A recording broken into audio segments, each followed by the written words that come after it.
What up, y'all? It's your boy Try.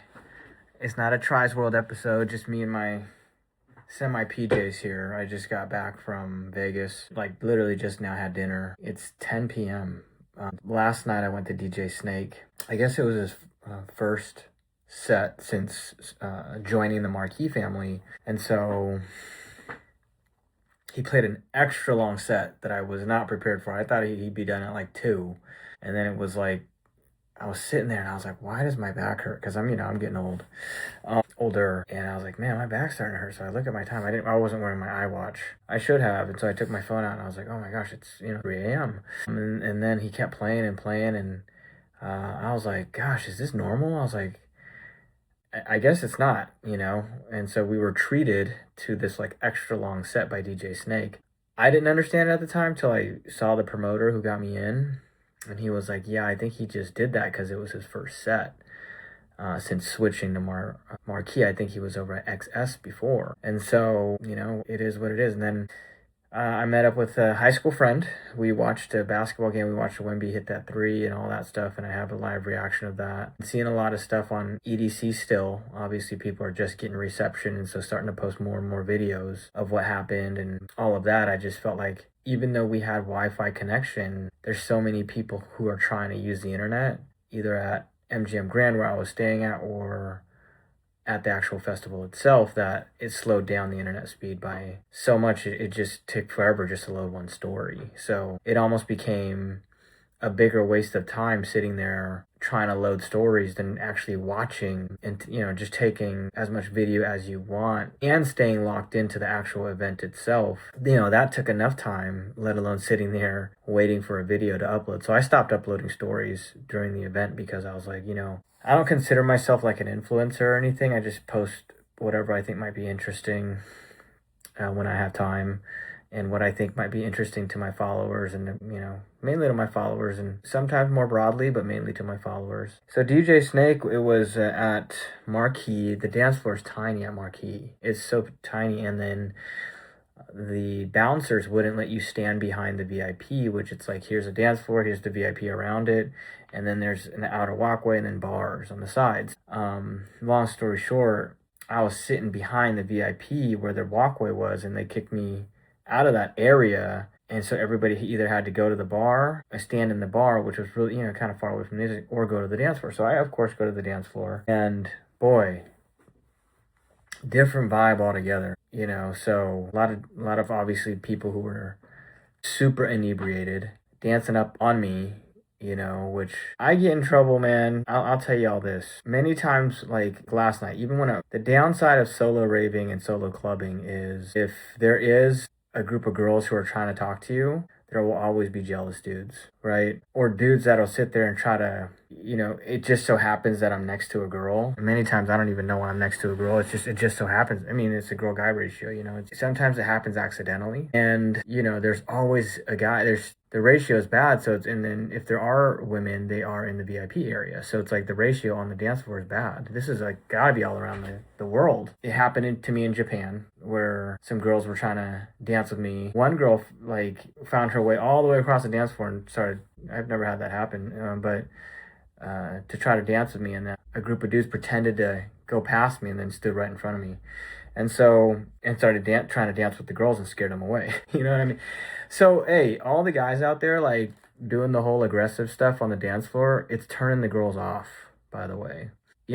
Many times, at least just in my experience, like I said, if a girl is next to me or we've been dancing next to one another, it just may happen to be that way. And I think most girls, if they're dancing the reason why girls are even dancing close to me, I think, is many times I'm non-threatening. So it's not because really anything else. And so when a really aggressive guy comes through and starts trying to dance on the girl and pushes me aside or something like that, it actually ruins that whole set. So my plea to the guys out there who are drinking too much on the dance floor is chill out with that aggressive crap. That club behavior or whatever it is, man, that's got to stop all across the U.S. and the world. I've been seeing it in Japan. I've been seeing it in the U.S. It was a little worse in Japan than here in the U.S. And at least in the U.S., I'm able to talk to the guys and be like, and I don't care how many deep they are. Like if you keep hitting me for no reason, I'm gonna say, hey, you better stop. And so it was funny because I was next to this girl. I didn't even notice her. You know, anytime, like in my videos, like I don't even notice there's women around sometimes. But there was this girl next to me, and I didn't notice the girl first of all, and then this guy behind me kept hitting, running into me, and I was like, why the hell does he keep hitting me while he's dancing? And so I still didn't realize why he was doing it, and so I turned around, and you know, I have so much tolerance, right? You can only be so patient, and so I look at him, and I'm like, dude, you got to stop, you know, bumping into me.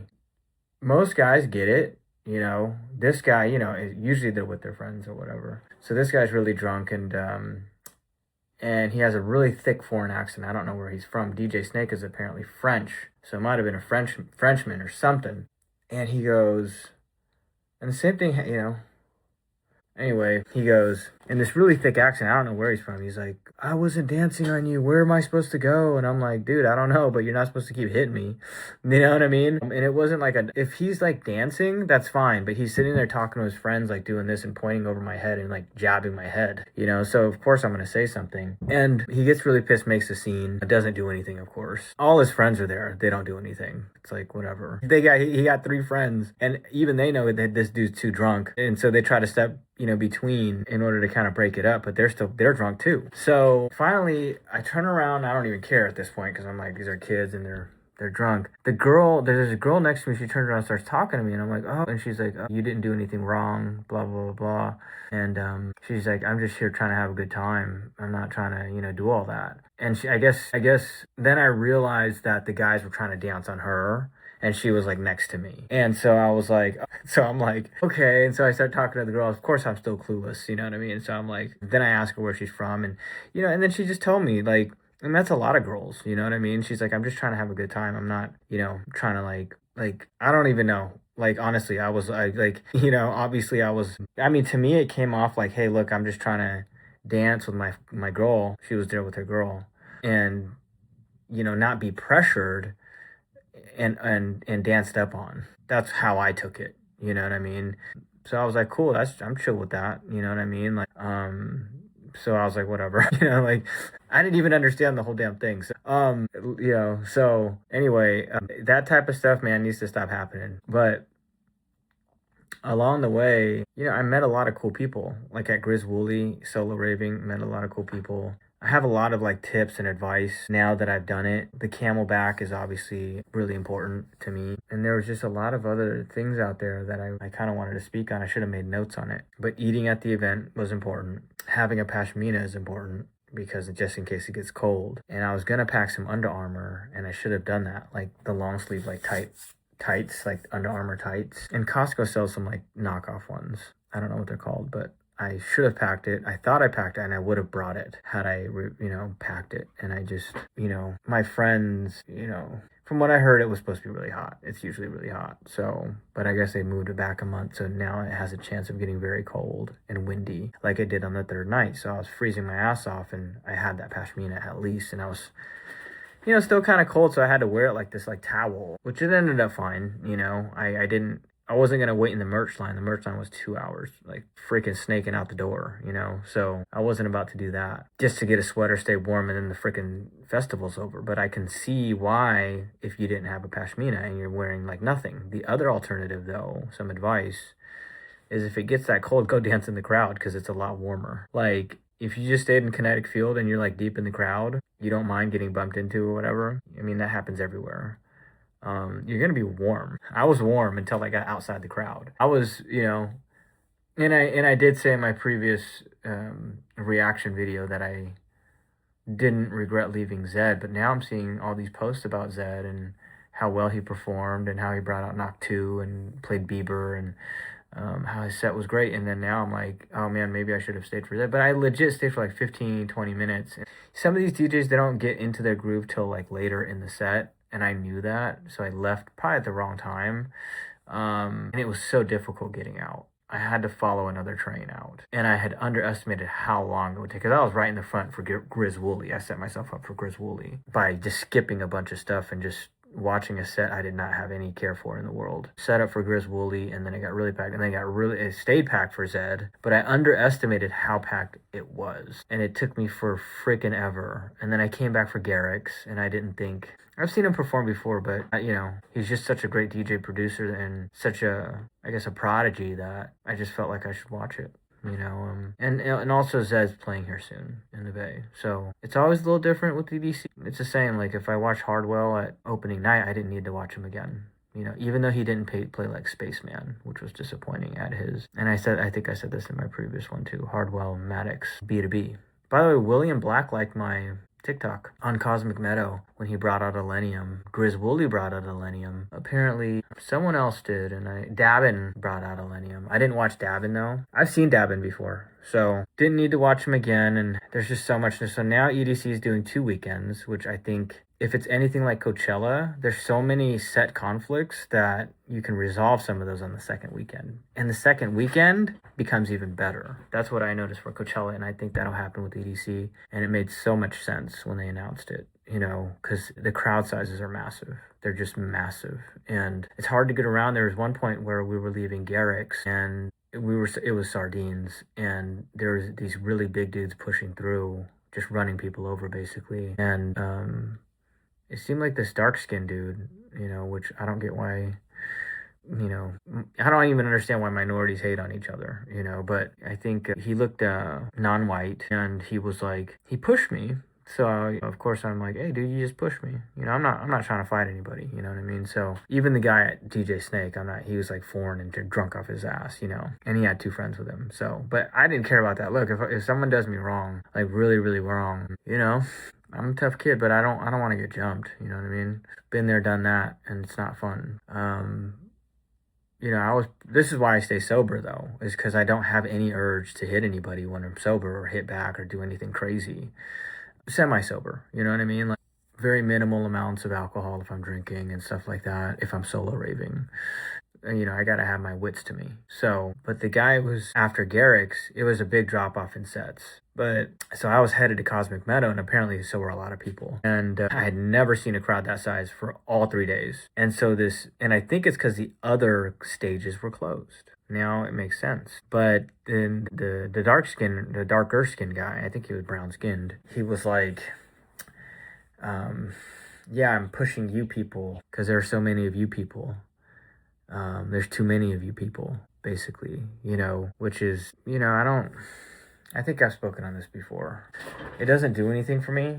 It's not one of those things that, it's like when people say that, they look for a reaction, And in reality, they're words, and to me, words do matter, but at the end of the day, so I looked at him and I was like, I get what you're saying, and my whole demeanor was like, then do something about it, he pushed me, so I was like, so anyway, I wasn't trying to start a fight, but you gotta let people know if they keep pushing you, you're gonna try to communicate with them. But if they want to throw down, then that's dumb too, because then you end up getting kicked out or something. It's totally not worth it. But when I confronted him, he's like, yeah, you people this, you people that. There's too many of you people, Asian people, basically, I think is what he's saying. And so he's probably high and drunk off his ass as well. And so somebody's got to be in control here. We can't all be belligerent kids, especially if I'm solo raving. So highly recommend folks trying it. I think it's harder. It could be, it's like, for a guy, it's easy to, like, for me at least, go through a crowd and, protect myself if I have to, if there's a stronger person or a guy, like, or something like that. There's nobody that's going to be too strong. I played, sports with some of the biggest dudes in my school, so I'm not even afraid of that from an athletic standpoint, and I end up as a single person, I'm able to navigate and get really close to the front, so if I am solo raving, which I didn't, every single day I ended up meeting up with friends. It's just I had a good balance of solo raving and meeting up with friends. And so I don't know how, if I was like a girl, how I would feel pushing through the crowd. If I was a girl or something like that, I'd probably feel more comfortable. And it's different. It might not be the case, but I just, it's, I don't know. Maybe some of the solo raver women can let me know how they deal with that. You know, do they just go towards the back, or do they stay in the crowd and they're pretty okay? They make friends quick. 'Cause that's what I end up doing. I make friends really quick. You know, people don't stay salty too long. Is usually, you know, groups can be a lot of times, you know, pretty. I'm not like, I don't have to be in a group type guy. You know, I'm just not like that type of guy. You know, I'm not like um squad goals or nothing like that. That's just not, it's never been who I am, you know. And I appreciate it if they do and they have a squad. So I'll run across a squad, and many times they'll be salty of the single person or whatever, which doesn't do anything for me. Because I can care less, you know what I mean? And you know, so they're doing their squad thing, but it doesn't take long for a friendly person to come through and be like, "Hey, what's your name, man?"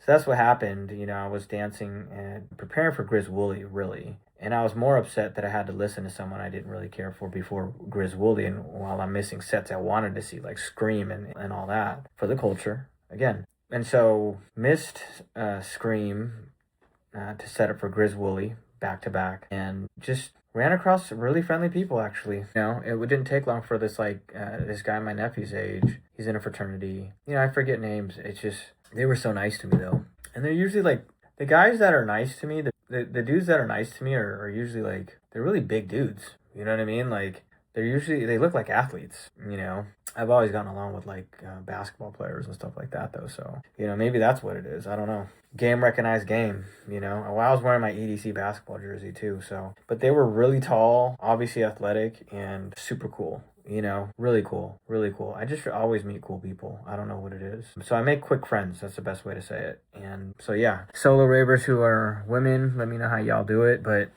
for me as a guy, I found it easy to navigate the crowd, you know, make friends easy and not feel overpowered by any particular person, no matter how big they are, you know, or a group or whatever it is, you know. So I'm not really intimidated by that. So, yeah, but you know, I enjoy the solo raving part. I mean, I meet a lot of people when I do that, and but I enjoy hanging out with my friends too. So it was a great balance. It was a cool balance. It's not like I planned it, but it ended up working out that way. So I had the best of both worlds, I guess. Because I really, like I said, I planned my set times to the T. You know, and I did miss some that I wanted to see, like Frankie Bones. I didn't want to miss Frankie Bones, but I'm stupid and I like just defaulted to Kinetic Field when I should have ran to Frankie Bones at Neon Garden. It was after the Hala set too, and I think, yeah, I don't know what happened. I kind of regret that because Frankie Bones made up Plur, and I don't think he's ever going to perform again like that. So, but yeah, BC is split into two now, and I think probably some people will attend both weekends. You know, the hardcore people. Some are saying, you know, the tickets are cheaper, but you can buy both weekends for the same price, basically, as the GA this year. And it's going on sale, I guess, Friday. And it's Tuesday, so. But yeah, I don't know if I'd do all 3 days or 2 days, or, you know, maybe I'd go one day or something like that in the future. But I thought it was great, you know. I obviously kept things really, really chill as far as, you know, alcohol consumption and all of that. My whole point was I'm taking off a lot of time from work, so I want to get back into it almost immediately as fast as possible. So, and that's what I was able to do, basically starting tonight. Obviously still in warped sleep time, but, you know, I think I'll catch up faster than most other people. I mean, I was reading all and playing today. I still had my wits to me in terms of that. Advice, there's just so much advice. I mean, there's so much advice. Bringing candy is a big thing. I'm like, man, I'm 40. Nobody's going to trade candy with me. And I'm like, I should have traded more candy.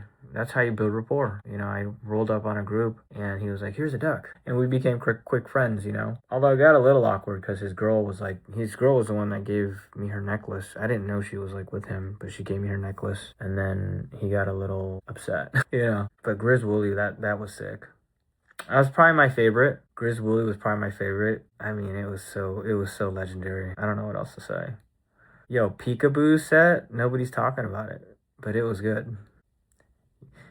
Don't believe me if you don't want to, but because I was watching it, I surprisingly left Zed to go watch Peekaboo.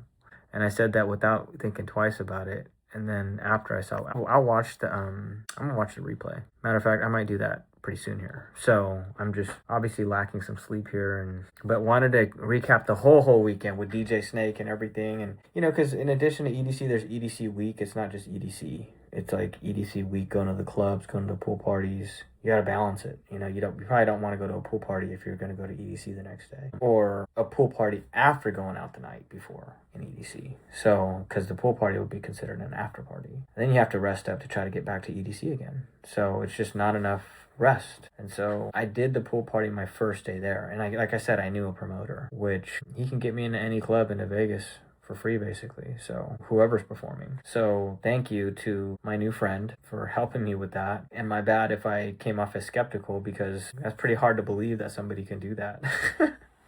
And it was like, for the beach party, he got me on the guest list, and it was a shorter line. And then for DJ Snake, it was not just a guest list, but a free drink.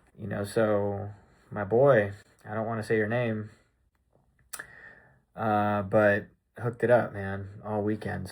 Thank you so much. I was able to enjoy outside just EDC, which there's nothing wrong with EDC. It's just the clubs and the pool during EDC week is a different vibe as well. It was a crazy weekend. A lot of young faces. Like I said, it is an 18+ event. EDC is, so a lot of young faces, and happy to see it. I'm a big fan of young people building an identity. And having stuff to bond over, you know what I mean? Podcasts flourishing, there's this whole ecosystem around it. I think that's really cool. And like I said, I just so much advice. I snuck in a Subway sandwich, ate it at Cosmic Meadow, the benches. If you buy I had good advice from an OG raver. Been to like 13 EDCs. I met him my first day. Real nice dude, big trance guy. Spent his, he's like, I'm going to spend all my time at Quantum Valley, which is fine. But I don't know, trance is my thing. Like Armin, he's awesome. So I'm going to post like some clips, like bringing some attention on my previous pod, or debrief, so to speak, of my last one. I'm going to post some shorts pretty soon here, and probably from this one as well pretty soon. But did want to recap that, and boy, crazy weekend. Didn't think I'd make it through, but I made it. And now it's time, back to work. And like I said, this is probably an ongoing thing where I continue to share about the experience, because some may say it's life-changing. That Armin set was crazy good, and I shared that in my previous kind of debrief, right, podcast, so to speak. So no official like Tries World podcast where I talk about business and stuff. Sometimes it's just fun, and this was fun. So hopefully y'all are enjoying the posts, some of my commentary. Keep living your best life. All right, y'all.